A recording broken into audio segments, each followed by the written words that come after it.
Every good thing comes to an end. But what if we could live longer? For centuries, scientists have been intrigued with the idea of everlasting youth.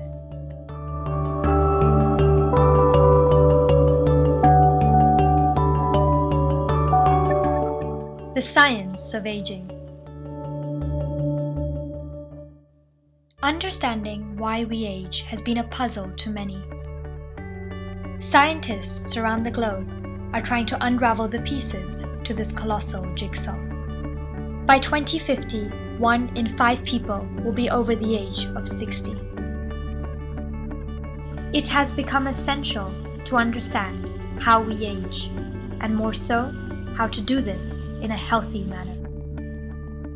At the root of this challenge lies one pivotal question: what is aging? Your body gives up, your mind gives up, you can't do the things you used to, but you've got more experience.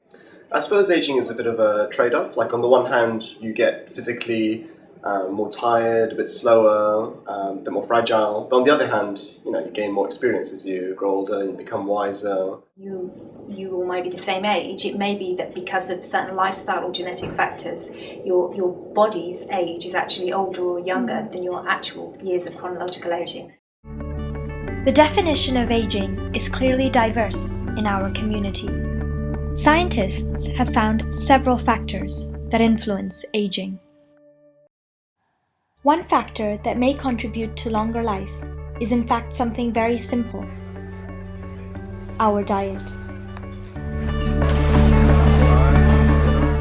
Evidence linking aging and diet dates back to the early 1930s.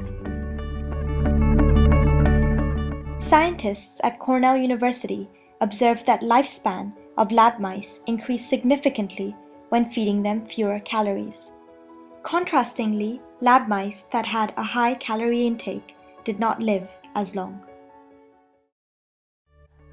This work has since been built on, and these studies have led to one unifying conclusion: restricting calorie intake leads to a longer lifespan. This is because the body believes it is in a famine state, which causes pro-survival signals to be switched on. But calorie restriction is not the same as starvation. Starvation is periods without eating. Calorie restriction involves reducing food intake while still maintaining a balanced diet. But theories for aging did not stop here. Scientists looked deeper into our cells, at structures called mitochondria. These are the powerhouses of a cell which produce energy. Mitochondria contain their own DNA. Within a single cell, there are over 100 or even thousands of mitochondria. In the 1950s, growing old was described from a different perspective by Denham Harman and his group. They proposed that free radicals, molecules that are unstable and that cause potential damage, were contributing to aging.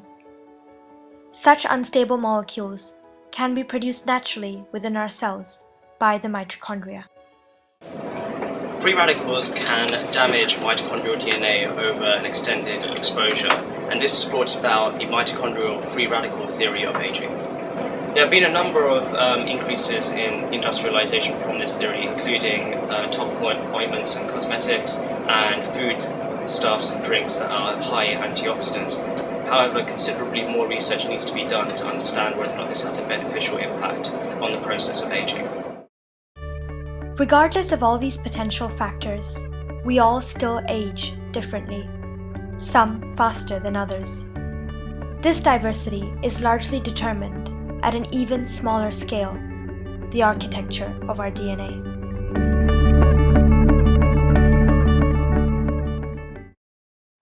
The DNA stored in our nucleus is packaged into structures called chromosomes.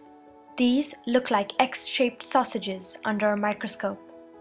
The ends of each chromosome are protected with meaningless stretches of DNA called telomeres, which were established in the late 1970s. With each cell division, these telomeres shrink. they eventually reach a point where they can no longer protect the DNA, halting cell division. This contributes to aging. Telomeres are actually the protective caps found at the ends of chromosomes, which are the bundles of genetic material found in every cell of the body. If you think of a shoelace and the plastic tip on the end of a shoelace, the telomere is effectively acts in the same way for your chromosomes. It protects it and from DNA breaking down.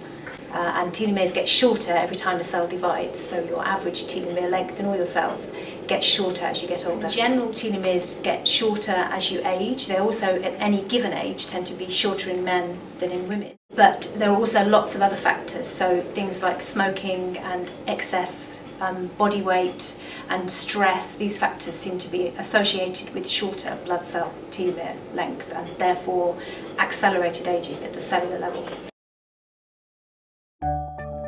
There's one certainty in life. As time passes, our bodies age. But perhaps this notion of growing old goes beyond biological definition. Is it something we need to battle, or rather something we accept as a rule of nature?